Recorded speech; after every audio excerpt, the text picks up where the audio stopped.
When I came into this office, I made two commitments that are more important than any commitment I make. Number one, to keep the American people safe, and number two, to uphold the Constitution. And that includes what I consider to be a constitutional right to privacy and an observance of civil liberties. Now, the programs that have been discussed over the last couple of days in the press are secret in the sense that they're classified, but they're not secret in the sense that when it comes to telephone calls, every member of Congress has been briefed on this program. With respect to all these programs, the relevant intelligence committees are fully briefed on these programs. These are programs that have been authorized by broad bipartisan majorities repeatedly since 2006. And so I think at the outset it's important to understand that your duly elected representatives have been consistently informed on exactly what we're doing. Now, let me take the two issues separately.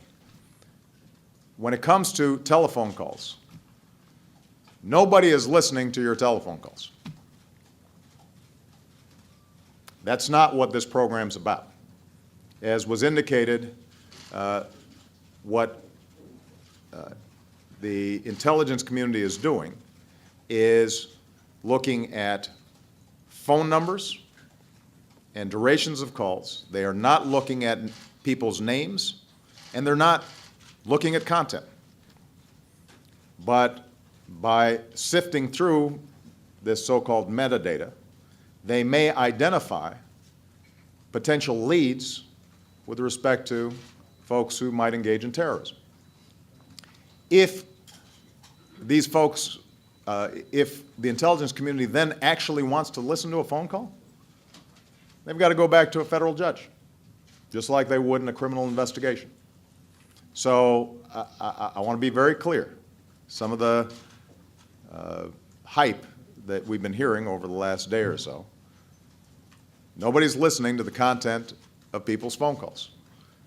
This program, by the way, is fully overseen not just by Congress, but by the FISA court, a court specially put together to evaluate classified programs to make sure that the executive branch or government generally is not abusing them and that it's being carried out consistent with the Constitution and rule of law. And so not only does that court authorize the initial gathering of data, but I want to repeat, if anybody in government wanted to go further than just that top-line data and wanted to, for example, listen to Jackie Combs' phone call, they'd have to go back to a federal judge and indicate why, in fact, they were doing further probing. Now, with respect to the internet and emails, this does not apply to U.S. citizens, and it does not apply to people living in the United States. And again, in this instance, not only is Congress fully apprised of it, but what is also true is that the FISA court has to authorize it.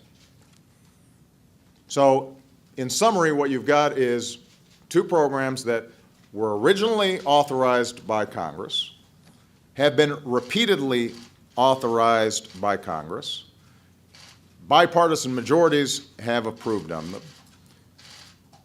Congress is continually briefed on how these are conducted. There are a whole range of safeguards involved, and federal judges are overseeing the entire program throughout. We're also setting up, we've also set up an audit process when I came into office to make sure that we're, after the fact, making absolutely certain that all the safeguards are being properly observed.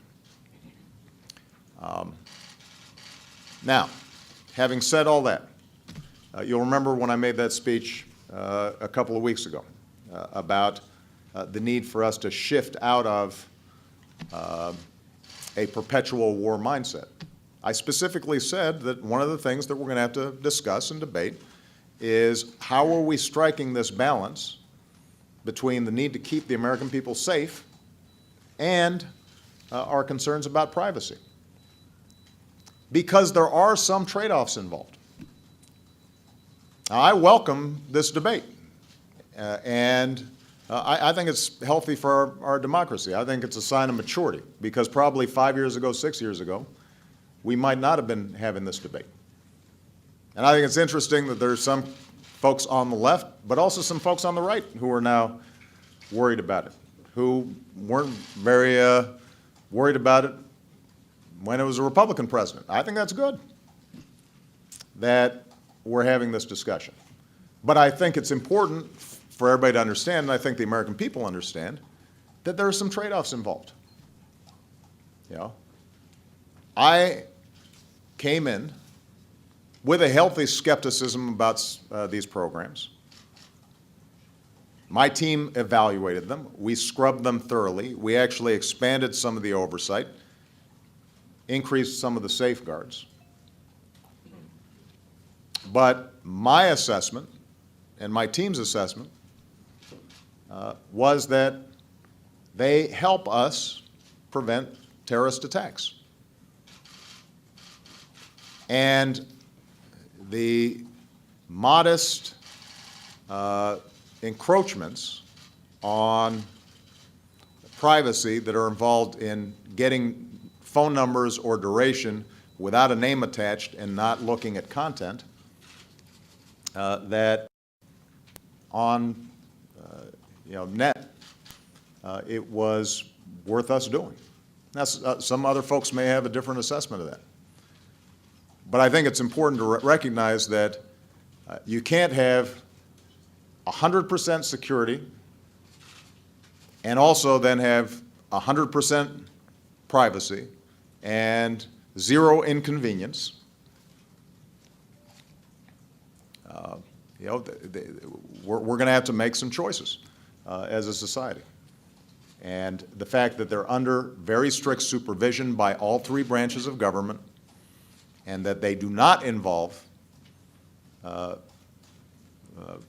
listening to people's phone calls, do not involve reading the emails of U.S. citizens or U.S. residents, absent further action by a federal court that is entirely consistent with what we would do, for example, in a criminal investigation.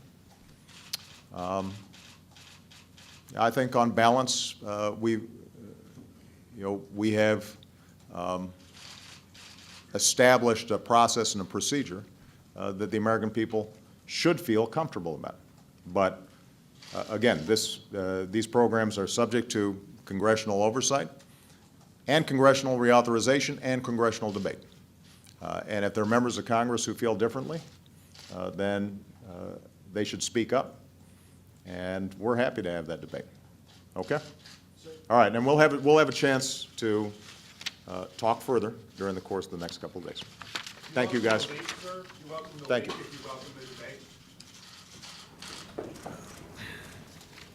I don't welcome leaks because there's a reason why these programs are classified. I think that there is a suggestion that somehow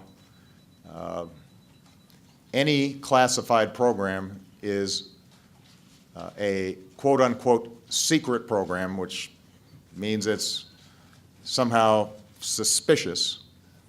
But the fact of the matter is, in our modern history, there are a whole range of programs that have been classified because when it comes to, for example, fighting terror, our goal is to stop folks from doing us harm, and if every step that we're taking to try to prevent a terrorist act is on the front page of the newspapers or on television, then presumably the people who are trying to do us harm are going to be able to get around our preventive measures.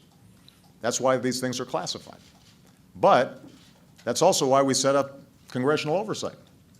These are the folks you all vote for, as your representatives in Congress, and they're being fully briefed on these programs. And if, in fact, there were abuses taking place, presumably, those members of Congress could raise those issues very aggressively. They're empowered to do so. We also have federal judges that we put in place who are not subject to political pressure. They've got lifetime tenure as federal judges, and they're empowered to look over our shoulder at the executive branch to make sure that these programs aren't being abused. So we have a system in which some information is classified, and we have a system of checks and balances to make sure that it's not abused. And if, in fact, this information ends up just being dumped out willy-nilly, without regard to risks to the program, risks to the people involved, in some cases, on other leaks, risks to personnel in very dangerous situations, then it's very hard for us to be as effective in protecting the American people. That's not to suggest that you just say, trust me, we're doing the right thing, we know who the bad guys are. And the reason that's not how it works is because we've got congressional oversight and judicial oversight. And if people can't trust not only the executive branch, but also don't trust Congress and don't trust federal judges to make sure that we're abiding by the Constitution, due process, and rule of law, then we're going to have some problems here. But my observation is that the people who are involved in America's national security, they take this work very seriously. They cherish our Constitution. The last thing they'd be doing is taking programs like this to listen to somebody's phone calls. And by the way, with respect to my concerns about privacy issues, I will leave this office at some point, sometime in the next 3.5 years. And after that, I will be a private citizen. And I suspect that on a list of people who might be targeted, so that somebody could read their emails or listen to their phone calls, I'd probably be pretty high on that list. So it's not as if I don't have a personal interest in making sure my privacy is protected. But I know that the people who are involved in these programs, they operate like professionals. And these things are very narrowly circumscribed. They're very focused. And in the abstract, you can complain about Big Brother and how this is a potential